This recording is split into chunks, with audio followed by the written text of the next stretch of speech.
everybody, and welcome to another episode of the Raccoon Club podcast, the podcast that's going to try and convince you that the human race just isn't worth saving. Today I want to talk about one of my favorite topics, which is the end of the world, and how I think we're getting closer and closer to it every single day. If you don't know, the environment is going to shit. We seem to be doing everything in our power to help it along towards destruction.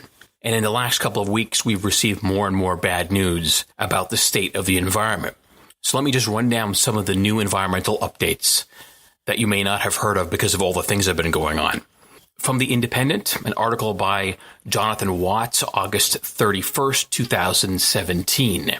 Global warming doubles growth rates of Antarctic seabed's marine fauna, a study has shown. Marine life on the Antarctic seabed is likely to be far more affected by global warming than previously thought, say scientists who have conducted the most sophisticated study to date of heating impacts in the species-rich environment. Growth rates of some fauna doubled, including colonizing moss animals and undersea worms, following a 1-degree increase in temperature, making them more dominant, pushing out other species, and reducing overall levels of biodiversity, according to the study published on Thursday in Current Biology. So what's happening in the Antarctic is that under the ice, the Antarctic actually is extraordinarily rich in marine life. And because of the frozen nature of the Antarctic, that marine life is actually highly susceptible to temperature and environmental changes because they're used to a very, very consistent, very, very steady environmental state. And with global warming heating up the waters, it's causing all kinds of havoc. And what scientists are actually now discovering is that even a very minor change in temperature, a 1 degree Celsius change in temperature, is going to cause all kinds of chaos. Particularly what they're seeing is that certain animals, whether it be certain funguses or certain marine life in general, that are normally kept in check by the lower temperatures, are actually going to explode in both growth and dominance, even in a very minor temperature change of 1 degree Celsius. So what this is going to mean is that the biodiversity of the Arctic is going to radically change over the next few years. Now, why should this concern us? Well, it should concern us because we're at fault for this. The rise in sea temperatures is absolutely attributed to man-made global warming. And we, being the species that we are, don't seem to give a fuck any longer because we don't want to do anything about it. Most people still don't want to acknowledge that global warming is an issue. Most people don't want to take any personal responsibility and make any lifestyle choices to help alleviate the problem. And so this problem is going radically unchecked. And if environments such as the Antarctic and the biodiversity in the Antarctic become affected, we're all screwed because the ocean is the foundation of life on this planet. If the ocean goes to hell, everything else goes to hell, including everything on land. From The Guardian, an article by Ian Johnson from August 17th, 2017. World on course for one of the warmest years on record, even without a natural El Nino boost. According to the article, last July was the warmest July in 137 years on record, according to NASA.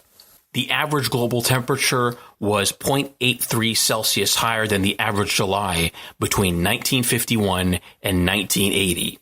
All previous months of July were more than 1/10 of a degree cooler, NASA said in a statement.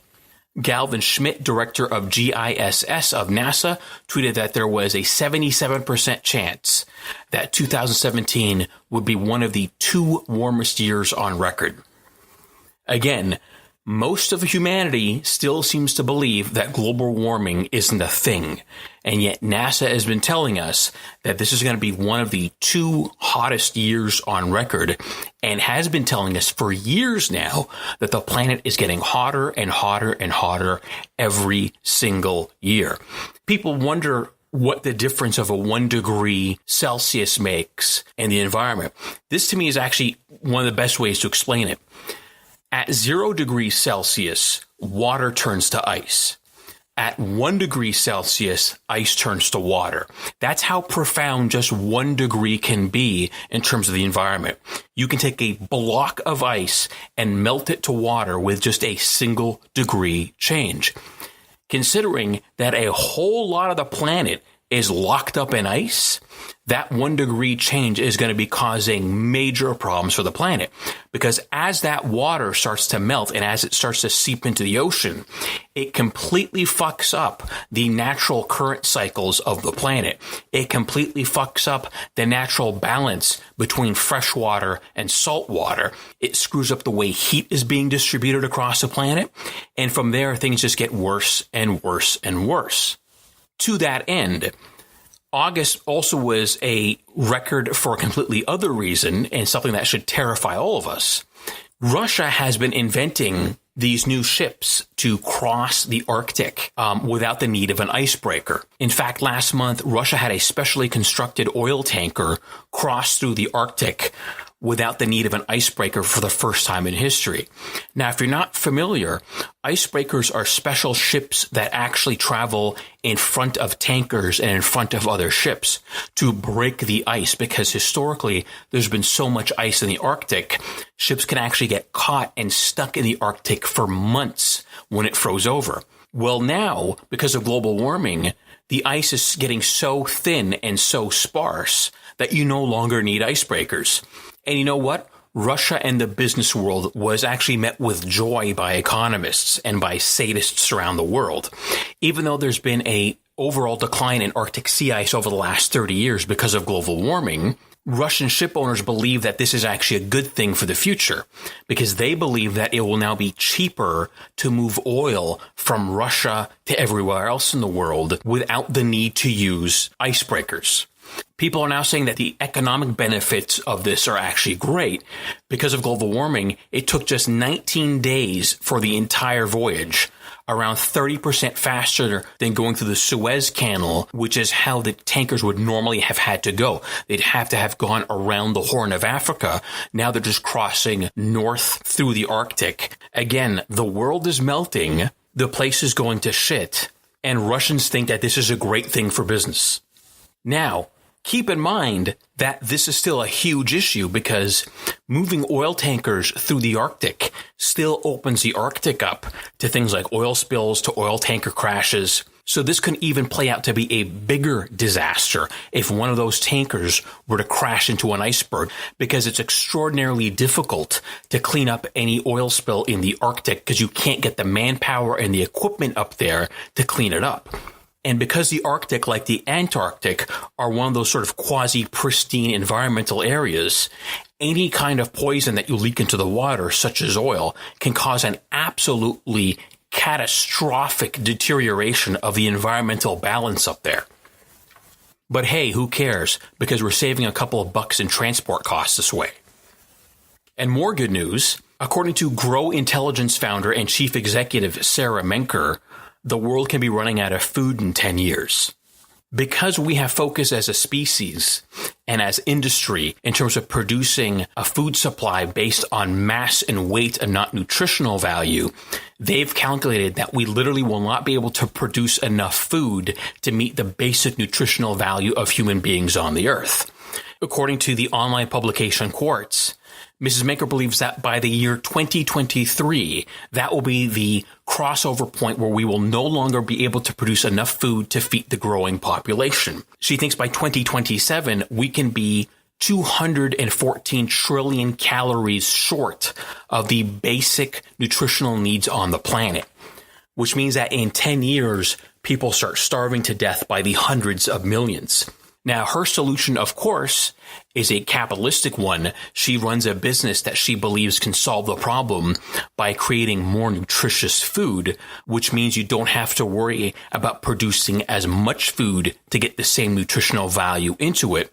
But again, good luck trying to interfere in established business models and walking up to the major agricultural producers on the planet and convincing them that they should sell via nutritional value than via weight, which they usually do.